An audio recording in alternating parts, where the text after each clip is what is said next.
capítulo 2, versículo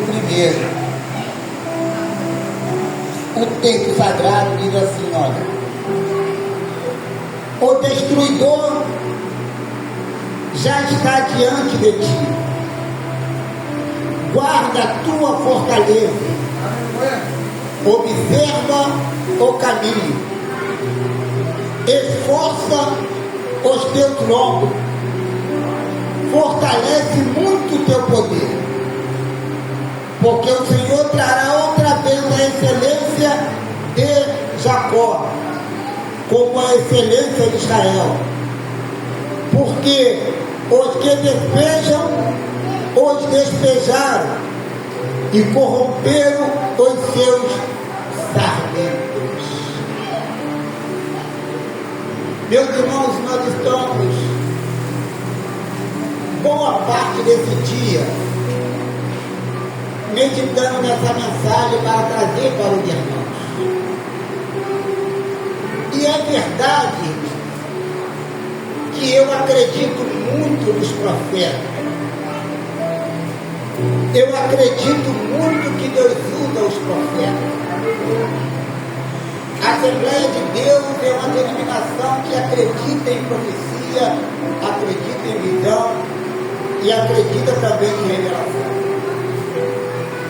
Mas nós estamos diante de um profeta chamado de profeta menor. Ele é chamado de profeta menor, não é por causa da importância do que ele escreveu, porque o livro de Naum tem a mesma importância que o livro de Isaías, que o livro de Jeremias. Ele é chamado e também encrava-se o seu livro na galeria dos profetas menores por causa da dimensão do seu livro ou dos capítulos. Embora Naum não é o menor livro do Antigo Testamento, mas é um livro pequeno que só tem 3 capítulos, mas é um livro de um conteúdo histórico espetacular. É um livro que nós dependeria de tempo para entrar aqui na intensidade desse livro, para que você tenha uma ideia da importância e também do fundo histórico desse livro. Você vai ver que o livro do profeta Jonas é o fundo histórico do livro do profeta Naum.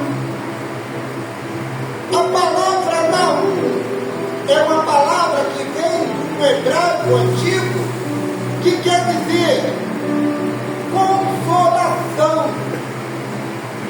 Naum, ele era natural de uma pequena cidade chamada Épos. Você vai ver isso lá no livro de Naum, no seu capítulo 1, no seu versículo 1. Para você que gosta de curiosidade, entre os profetas menores, o livro de Naum é o 7º na cronologia. E para você que gosta de um contexto histórico, Naum, ele profetiza durante o reinado de Ezequias. Então logo, Naum estava enfrentando as mesmas dificuldades que o rei Ezequias também estava enfrentando. E qual era a dificuldade? Eles estavam debaixo do jugo de uma nação chamada Assíria, que naquela época governava quase todo mundo conhecido. É interessante também, irmão, que quando eu olho para os profetas, é muito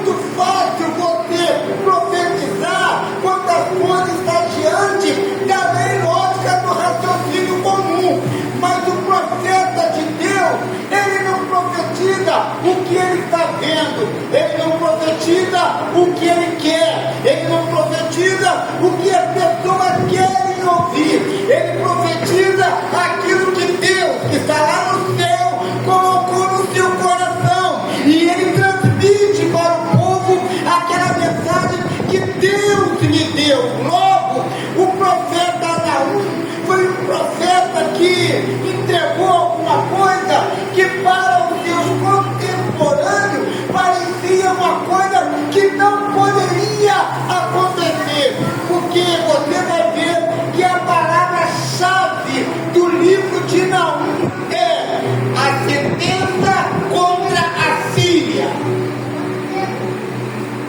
Você pegando o contexto, você vai ver que a Síria era um povo que humanamente não tinha como vencer aquela nação. A Síria era um povo guerreiro, tinha um exército formidável. Agora, Naum, lá pelos livros de 612, aproximadamente 150 anos após o episódio de Jonas, Naum se levanta e fala que Deus iria derrotar, dizimar, quebrar, acabar com a história da Síria. É difícil, irmãos, o profeta profetizar aquilo que está lá na frente, e ainda mais aquilo, irmão, que violava toda a lei lógica, porque não tinha como vencer a Síria. No capítulo 1 sai a sentença de Deus contra a Síria.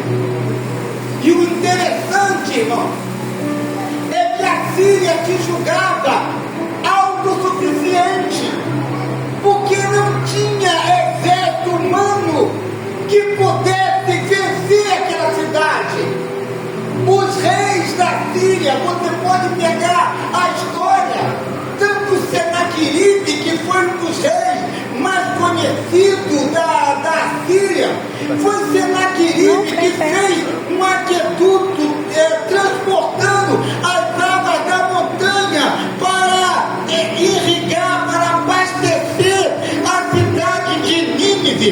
Você vai ver que Nínive era uma cidade antiga, porque lá em Gênesis capítulo 12, capítulo 10, a partir do versículo 12, você vai ver que o fundador de Nínive foi um homem chamado Nimrod. Então você vai ver que pelo menos 300 anos de história, Nínive era absoluta até o dia que Nínive entrou no caminho do povo de Deus, e Deus olhou para aquela nação, e no capítulo 1 Deus vaticinou a sentença. Nínive tinha chegado no seu limite e Deus iria cobrar a arrogância da Assíria. A arrogância aborrece o Senhor. A arrogância, irmão, aborrece a Deus. Neste capítulo, o profeta fala que Deus é um Deus zeloso e que toma vingança. Irmão, sempre quando eu prego, eu tenho cuidado de ler, para que eu tenha condição de interpretar de uma forma mais correta possível o que o texto sagrado está falando. Então você tem que ter muito cuidado quando você lê que Deus toma vingança, porque Deus é vingador, Deus não é vingativo. Ser vingativo é uma coisa, ser vingador é outra.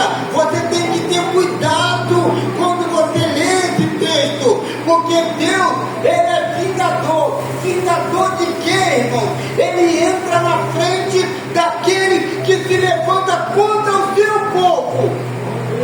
Glória a Deus! Aí agora, quando Naum começa a profetizar, os contemporâneos de Naum falaram assim: não pode acontecer. Como a Síria vai cair. Não pode acontecer. Quem vai derrubar a Síria? Irmão, eu tenho visto ao longo da minha vida e do meu ministério, quanta pessoa tem batido no peito e falava: eu sou, eu faço, eu prego, eu canto, e chega lá na frente, irmão, Deus permite que ele seja batido. Sabe por quê? Por causa da arrogância. A Síria vai cair diante da sua arrogância, porque ela não estava no caminho de qualquer um, ela estava no caminho do Senhor dos Exércitos. E eu nunca vi ninguém ficar de pé diante do Senhor dos Exércitos. Jeová Sabaote, o Senhor da guerra. Glória a Deus, aleluia. O profeta levanta e fala: Deus vai quebrar a arrogância da Síria. Aí alguns falaram para ele: como vai fazer isso? Quem é que pode se levantar contra a Síria? Irmão, olha o que eu vou te dizer. Eu tenho muito medo de algumas coisas. Eu tenho muito medo de algumas posições. Porque em 41 anos que eu vou fazer de evangelho, eu não conheço muito a Deus, mas eu conheço o que Deus pode fazer. E Deus abate o soberbo. Deus abate a soberba. Tem coisa que os mais antigos, que aqueles que têm 45, 50 anos, há um tempo atrás, iria se contasse, iria dizer que nunca iria acontecer. Por exemplo, eu não sei quantos aqui chegou a conhecer um supermercado chamado CB, Casa da Banha. Eu já tenho a minha vida avançada, eu conheci o CB. Quem poderia dizer que o CB iria fechar, iria falir, iria acabar? Aqui em Belfor Roxo, nós tivemos um mercado que chamava Casas Vendas. Se naquele tempo nós falássemos que as vendas iriam acabar, você iria acreditar, irmão? Porque as vendas eram um gigante, o colégio 100 que tem aqui em Belfor Roxo. Quem iria dizer, irmão, que esse colégio iria fechar? Agora Deus verá na frente e Deus abate o soberbo, porque Ele é Deus. Glória a Deus. Aleluia. No capítulo 1 sai a sentença. Irmãos, a Bíblia fala assim: horrenda coisa é cair na mão do Deus vivo. Se cair na mão do STF é fácil. Se cair na mão do Supremo, se cair na mão do homem, mas horrenda coisa é cair. Aleluia. Glória a Jesus. E a Síria, você pega o contexto histórico, de repente você está falando aí: pastor, eu conheço um pouco o livro de Naum. Se você conhece a história de Ezequias, Ezequias viveu o que Naum está profetizando. E muitas das vezes Deus dá oportunidade.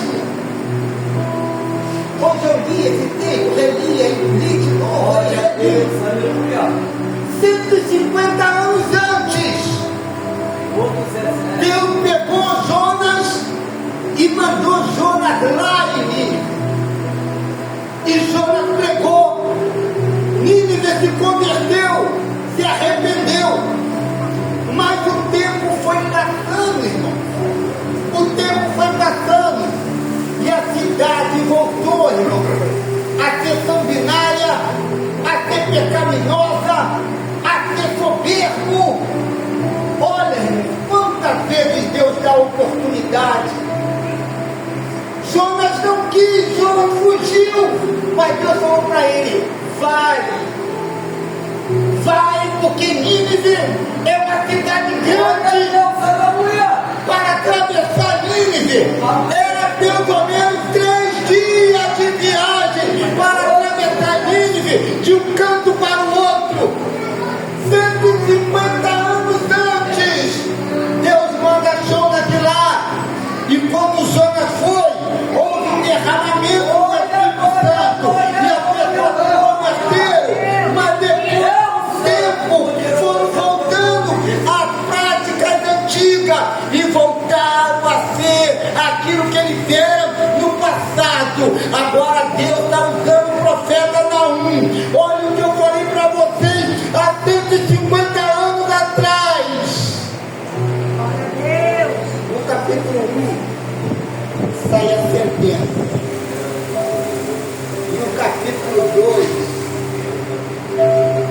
capítulo 2 vem a advertência. O destruidor já está diante de ti. Guarda a tua fortaleza. Meu irmão, a fortaleza de Nínive era algo espetacular. As muralhas de Nínive tinham uma espessura que as armas da época não tinham como derrubar aquelas muralhas. Havia quartos, pelo menos 50 ao longo da muralha, mas a cidade também, ela foi edificada próximo ao rio Tigre. Meu Deus! E Nínive batia no peito e falava assim: quem poderá? Quem vai se levantar contra nós? Poderoso, santo, fiel e verdadeiro é o teu nome. Eu não vou te dizer, eu tenho medo, mas eu conheço o que Deus pode fazer. Eu conheço o que Ele pode fazer. Por isso eu me submeto debaixo da mão dEle, porque Ele é poderoso. Ele é Jeová Sabaote, Ele é o Senhor da guerra.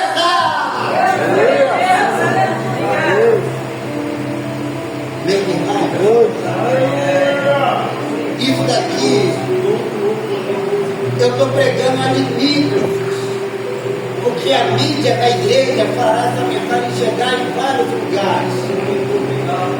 Eu já vi muitos homens bater em cima do seu diploma de teologia e falar assim: eu sei, eu faço. Eu já vi pessoas de bater e falar assim: eu sou conhecido, eu faço isso, eu faço aquilo. Cuidado!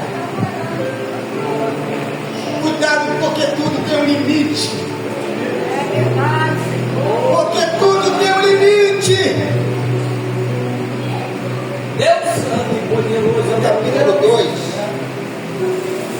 veio a advertência.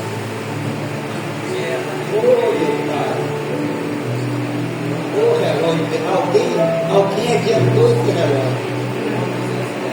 No capítulo 2 vem a palavra de advertência. O destruidor já está diante de ti.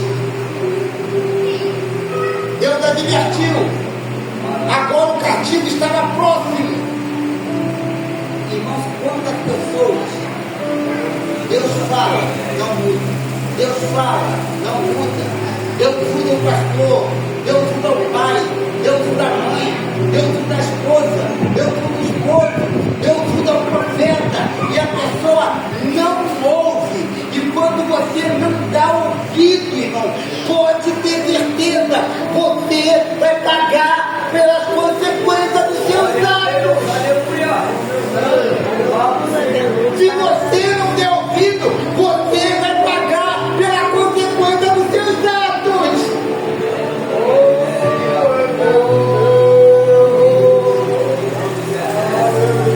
Se nós tivéssemos poder todo o tempo, eu ia fazer assim, ó. Pá! O relógio para a gente continuar. Enquanto Nabu falava, Senaqueribe estava afrontando a Ezequias. Lembra que eu te falei que ele profetizou durante o reinado de Ezequias? Enquanto ele pregava, ele afrontava Ezequias. Mas Deus é tão extraordinário, porque lá no horizonte estava levantando uma nação que iria fazer coligação com outra, iria derrubar a Síria. Lá no horizonte estava levantando um homem chamado Nabucodonosor. Nabucodonosor foi pai de Nabucodonosor. Ele estava se levantando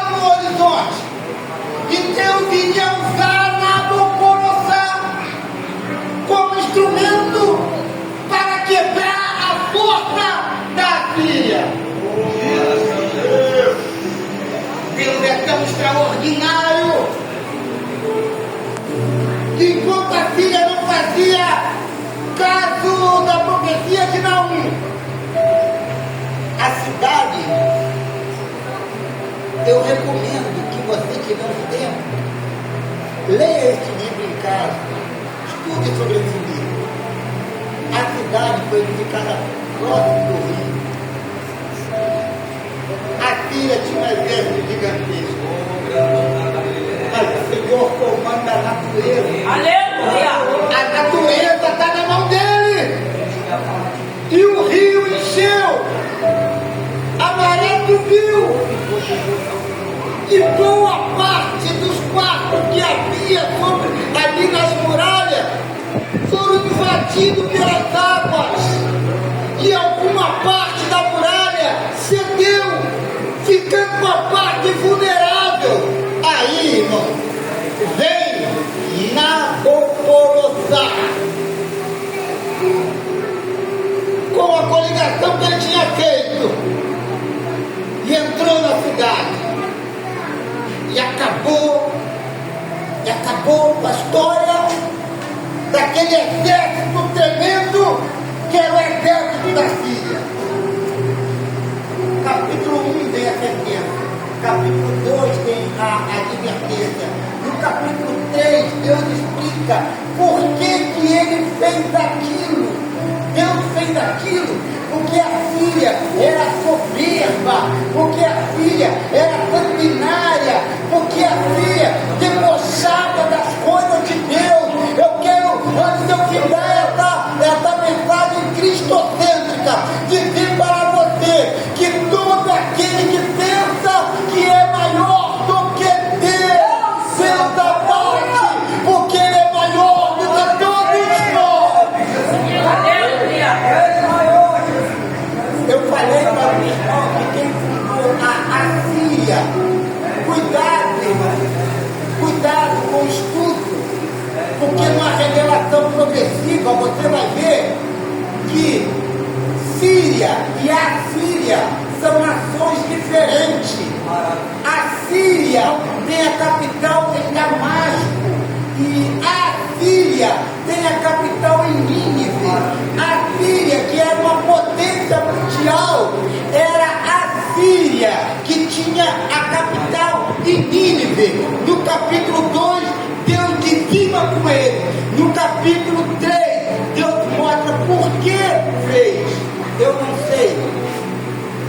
Você que está sentado aqui na nave do templo, você que está ouvindo o pastor Sebastião Natalino, você que vai ouvir o pastor Sebastião Natalino pelas redes sociais da Assembleia de Deus, Ministério do Renovo, ou pela minha própria rede social. Quantas das vezes Deus fala, você não escuta? Deus fala, você não escuta? Quantas das vezes você bate no peito e você fala, mas eu sou pastor, eu posso fazer o que eu quero? Não. Você está debaixo da autoridade de Deus. Mas eu sou presbítero, eu faço o que eu quero. Você não faz não, porque você está debaixo da mão de Deus. Primeiro Deus avisa, depois Deus dá a sentença e depois Deus corre. Eu quero em nome de Jesus. Meus irmãos, o texto é extraordinário. A Síria era tão cruel que Ezequias pegou todo o ouro que tinha na cidade e deu para Senaqueribe, para aplacar a ira de Senaqueribe. Mesmo assim, Senaqueribe já tinha derrotado 46 cidades circunvizinhas, só não destruiu a Judá, porque o Senhor estava na frente. Eu gostaria de, antes de encerrar esta homilia, porque o espírito do profeta é sujeito ao profeta. Aqui nessa casa não tem esse negócio do pregador ficar assim, já estou terminando, aí prega mais, já vou acabar, aí prega mais. Não, o espírito do profeta é sujeito ao profeta. Então a mensagem acabou no horário e eu gostaria que você se colocasse sobre seus pés.